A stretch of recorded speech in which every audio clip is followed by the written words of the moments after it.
Bonjour, bienvenue dans cette leçon qui porte sur la capacité d'autofinancement. Alors pour faire face à ses besoins de financement, l'entreprise va utiliser des ressources internes ou se procurer des ressources externes. Commençons par les ressources externes. Celles-ci proviennent soit des augmentations de capital, c'est-à-dire des apports réalisés par les associés, soit des souscriptions d'emprunts, soit des subventions d'investissement qui vont lui permettre d'acquérir des équipements ou financer des activités à long terme. Ce qui va nous intéresser plus particulièrement dans cette leçon, ce sont les ressources internes. Celles-ci sont générées par l'activité de l'entreprise et elles constituent ce que l'on appelle sa capacité d'autofinancement ou cash flow ou marge brute d'autofinancement. Ces ressources sont constituées par les recettes, donc essentiellement les ventes, diminuées des dépenses, essentiellement les achats. Donc la capacité d'autofinancement va mesurer l'aptitude de l'entreprise à financer son développement et à préserver son indépendance. Pour illustrer le calcul de la capacité d'autofinancement, nous allons partir d'un exemple. Alors j'ai ici donc le compte de résultat de l'entreprise, donc ça, il s'agit de la première page de l'alias fiscal, et ici donc la deuxième page de l'alias fiscal. Et j'ai également le tableau des soldes intermédiaires de gestion qui a été fait préalablement. Alors, comment va-t-on calculer la capacité d'autofinancement? Eh bien, en fait, la capacité d'autofinancement va être calculée en faisant la soustraction entre les produits encaissables et les charges décaissables. Alors, pourquoi encaissables et pourquoi décaissables? Commençons par les charges. En fait, toutes les charges ne sont pas décaissables ou décaissées. Si l'on regarde les soldes intermédiaires de gestion, donc dans la colonne des charges, nous voyons que une majorité de charges vont effectivement donner lieu à des décaissements. C'est le cas du coût d'achat des marchandises vendues, que l'on va bien évidemment payer. C'est le cas des consommations de l'exercice en provenance des tiers, ce sont des achats de biens ou de services que l'on paye. On paye aussi les impôts et taxes, les charges de personnel. En revanche, les dotations aux amortissements, dépréciations et provisions ne donnent lieu à aucun décaissement. Ce sont des charges que l'on qualifie de charges calculées, non décaissées. Donc cet élément-là n'est pas décaissé. Il y en a un autre qui n'est pas décaissé. Il s'agit en fait des valeurs comptables des éléments cédés.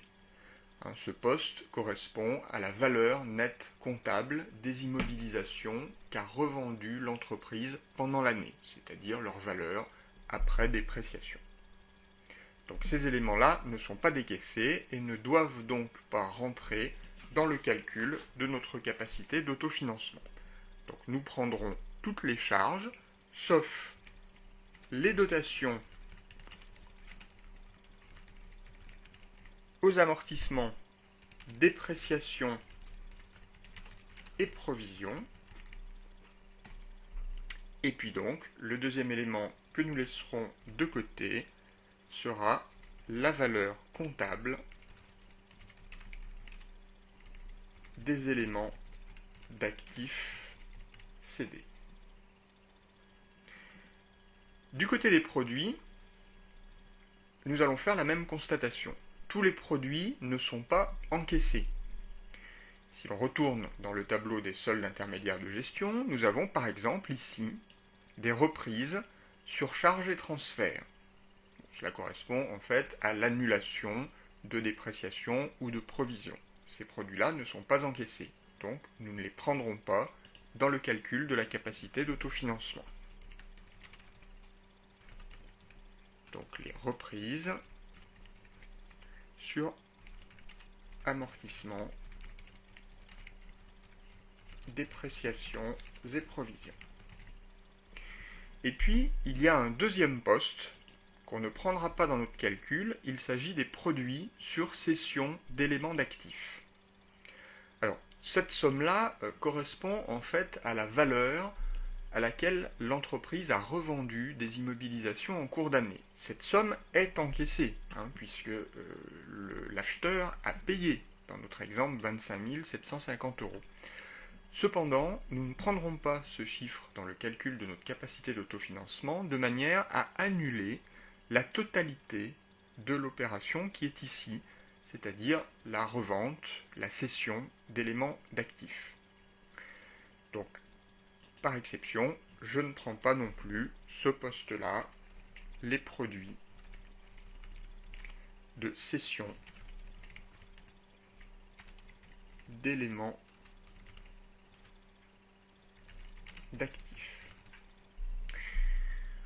Voilà, donc simplement, il ne faut pas oublier que dans les dotations, comme dans les reprises, nous allons trouver des éléments, des postes, à la fois dans l'exploitation, ce sont ceux que j'ai montrés il y a un instant, mais également dans les charges et les produits financiers. Nous avons dans les produits financiers des reprises financières et dans les charges financières des dotations financières, et également dans les opérations exceptionnelles, où nous allons retrouver d'un côté des reprises exceptionnelles et de l'autre des dotations exceptionnelles. Donc il faudra aller récupérer ces postes dans chaque catégorie. C'est la raison pour laquelle nous aurons besoin du compte de résultat, puisque dans notre tableau des soldes intermédiaires de gestion, nous ne pouvons pas, pour ces postes-là, avoir le détail des reprises et des dotations. Le mode de calcul étant expliqué, nous allons pouvoir passer à l'application. Alors, pour pouvoir calculer notre capacité d'autofinancement, il existe en fait deux méthodes. La première méthode est celle qui permet de la calculer à partir du résultat net de l'exercice. Ce résultat net, nous l'avons bien évidemment dans le compte de résultat de l'alias fiscal, ici, tout à la fin, sur la ligne HN. 264 225. Je le retrouve bien évidemment ici, dans le tableau des soldes intermédiaires de gestion. Donc je peux reporter 264 225 dans mon tableau. Mon résultat net est la différence entre tous les produits moins toutes les charges. Or, je viens d'expliquer qu'il ne fallait pas prendre tous les produits et qu'il ne fallait pas prendre toutes les charges. Dans les charges, nous avons laissé de côté deux éléments, les dotations et la valeur comptable des éléments d'actifs cédés. Donc ces charges n'auraient pas dû être soustraites pour le calcul de la capacité d'autofinancement. Comme elles ont été soustraites dans mon résultat net, eh bien, je vais les rajouter pour enlever cette incidence. Donc, je vais les retrouver dans mes tableaux, donc en distinguant bien du côté des dotations, l'exploitation, les dotations financières et les dotations exceptionnelles. Les dotations d'exploitation. Alors, je peux les retrouver soit dans le tableau des soldes intermédiaires de gestion, à ce niveau-là, soit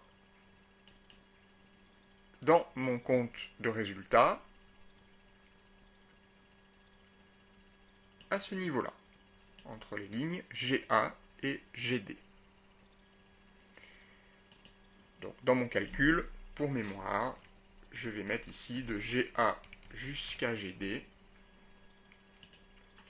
et je vais donc reporter 179 825, puisque j'avais déjà fait l'addition dans mon tableau des soldes intermédiaires de gestion. Pour les dotations financières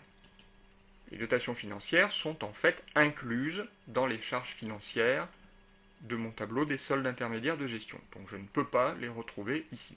Je dois aller directement dans mon compte de résultat. Donc dans les charges financières, ici, sur la ligne GQ, je vais trouver les dotations financières pour 20 200 €. De la même manière, pour les dotations exceptionnelles, je vais devoir aller dans mon compte de résultat. En effet, ces dotations exceptionnelles sont incluses dans les charges exceptionnelles des soldes intermédiaires. Donc, dans mon compte de résultat, mes dotations exceptionnelles se trouvent sur cette ligne en HG, 2900 €.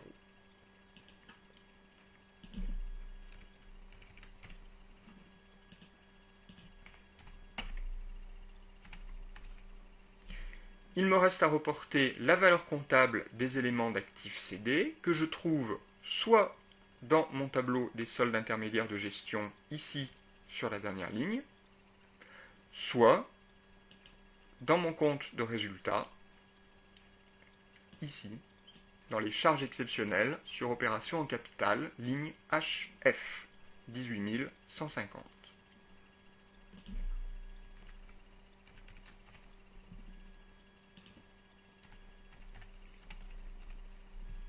Donc, j'ai rajouté ici les charges qui n'étaient pas décaissées et je vais maintenant, dans la deuxième partie du calcul, retrancher les produits qui ne sont pas encaissés. Donc, du côté des reprises, dans les reprises d'exploitation, je vais pouvoir reporter le montant qui se trouve sur cette ligne-là, 20 250 €, que je retrouve dans mon compte de résultat sur la ligne FP dans les produits d'exploitation, ici. Donc FP, 20 250.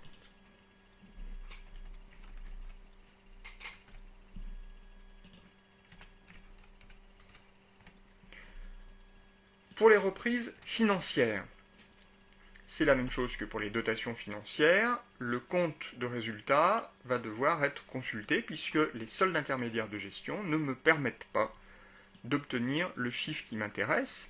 En fait, les reprises financières sont incluses dans les produits financiers.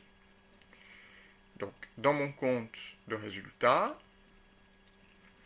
je vais dans mes produits financiers et je vais trouver mes reprises sur provision, ici sur la ligne GM pour 5200.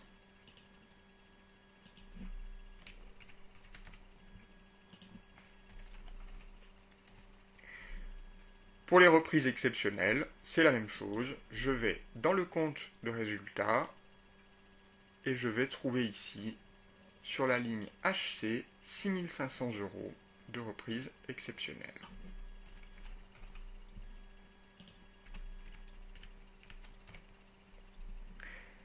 Il me reste enfin à prendre en compte les produits des cessions d'éléments d'actifs que je retrouve soit dans mon tableau des soldes intermédiaires de gestion sur la dernière ligne ici, soit dans mon compte de résultat sur la ligne HB, produits exceptionnels sur opération en capital.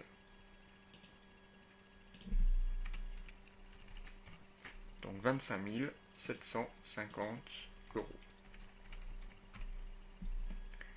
Je peux ensuite faire mon calcul, le résultat net, plus les dotations, plus les valeurs comptables des éléments cédés, moins les reprises, moins les produits des cessions d'éléments d'actifs, et je trouve ma capacité d'autofinancement qui est égale à 427 600 €. Bien, donc ce premier mode de calcul de la capacité d'autofinancement, vous l'avez compris, partait du résultat net et enlevait dans son calcul l'incidence d'éléments non encaissés ou non décaissés. Il existe une deuxième méthode qui consiste à réaliser le calcul à partir de l'excédent brut d'exploitation.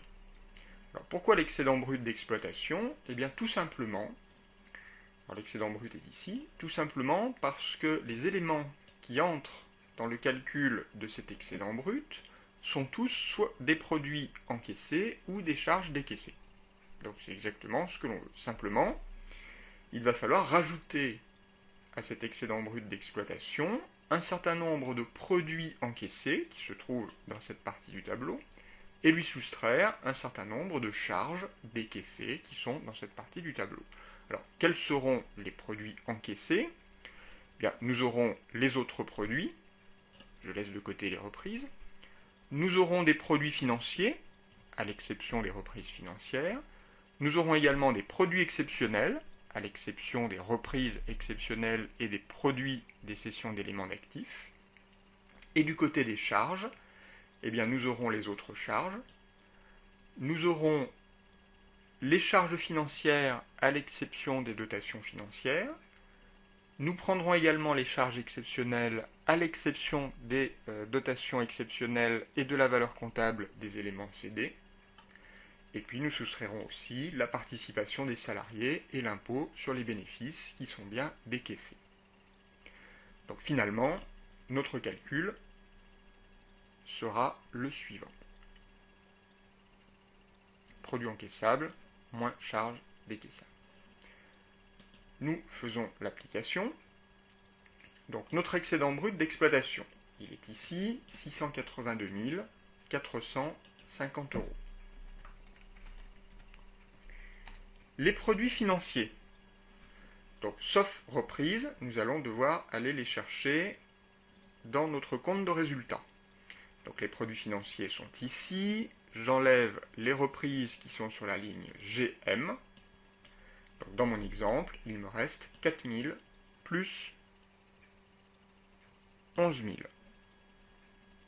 Donc un total de 15 000 €. Ensuite, les produits exceptionnels. Je vais les chercher dans le compte de résultat. Mes produits exceptionnels sont ici. Je ne prends pas les reprises qui sont sur la ligne HC et je ne prends pas les produits exceptionnels sur opération en capital. Donc il me reste HA pour 2150 €. Les autres produits, je les retrouve dans mon compte de résultat sur la ligne FQ, 2850 €. Du côté des charges, les charges financières dans mon compte de résultat se retrouvent ici.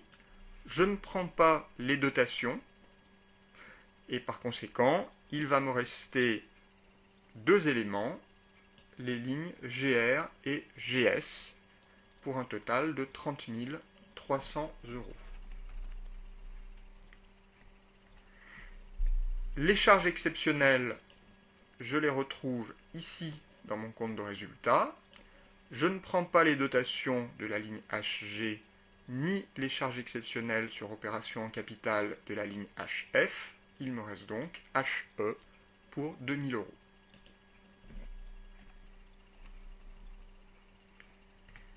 Les autres charges se retrouvent facilement ici en GE, 2550. L'impôt sur les bénéfices se retrouve soit dans l'alias fiscal, soit dans le tableau des soldes intermédiaires de gestion. Je vais le prendre par exemple ici, dans le compte de résultat, en HK, 205 000.